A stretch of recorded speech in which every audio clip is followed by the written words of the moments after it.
নমস্কার, আমি আজমির। বিচার বিশ্লেষণের রাজনীতি সিরিজের আজকের বিষয় ঝাড়খণ্ড বিধানসভা নির্বাচনের মেগা এক্সিট পোল। গত 13 ও 20 নভেম্বর মোট 2 দফায় ভোট গ্রহণ হয়েছে ঝাড়খণ্ডের 81টি আসনে। ফলপ্রকাশ 23 নভেম্বর। তার আগে আজ আপনাদের সাথে ঝাড়খণ্ডের সম্ভাব্য ফলাফল আলোচনা করব। ঝাড়খণ্ডে ম্যাজিক ফিগার 41। গতবার জয় পেয়েছিল ঝাড়খণ্ড মুক্তি মোর্চা ও কংগ্রেস জোট, কিন্তু এবার দুর্দান্ত কামব্যাক করতে পারে বিজেপি। একক সংখ্যাগরিষ্ঠতা নিয়ে ঝাড়খণ্ডের মসনদে বসতে পারে তারা। 41টা আসনে জয় পেতে পারে কেন্দ্রের শাসক দল। বিরোধী দলের তকমা জুটতে পারে গতবারের শাসক দলের কপালে। 22টা আসন পেতে পারে বিদায়ী মুখ্যমন্ত্রী হেমন্ত সোরেনের দল ঝাড়খণ্ড মুক্তি মোর্চা। 10টা আসন পেতে পারে কংগ্রেস।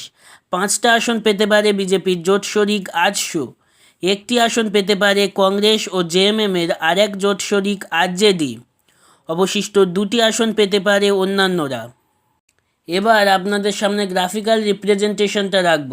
বিজেপির 41 এবং অল ঝাড়খণ্ড স্টুডেন্টস ইউনিয়নের 5, মোট 46টা আসন পাচ্ছে এনডিএ জোট।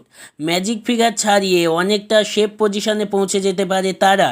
অন্যদিকে জেএমএমের 22, কংগ্রেসের 10 এবং আরজেডির 1, মোট 33টা আসন পেতে পারে ইন্ডিয়া জোট। 2টি আসন পেতে পারে অন্যান্যরা। অর্থাৎ সব ঠিক থাকলে পালাবদল হতে চলেছে ঝাড়খণ্ডে। নিজেদের হারানো জমি পুনরুদ্ধার করতে পারে বিজেপি। ওপিনিয়ন পোলে যে ইঙ্গিত মিলেছিল তার থেকেও বেশি আসন পেতে পারে এনডিএ জোট, এমনটাই ইঙ্গিত বিচার বিশ্লেষণের মেগা এক্সিট পোলে। অর্থাৎ লোকসভা ভোটের ধাক্কা কাটিয়ে হরিয়ানার পর এবার ঝাড়খণ্ডেও শেষ হাসি হাসতে চলেছে বিজেপি, এমনটাই ইঙ্গিত।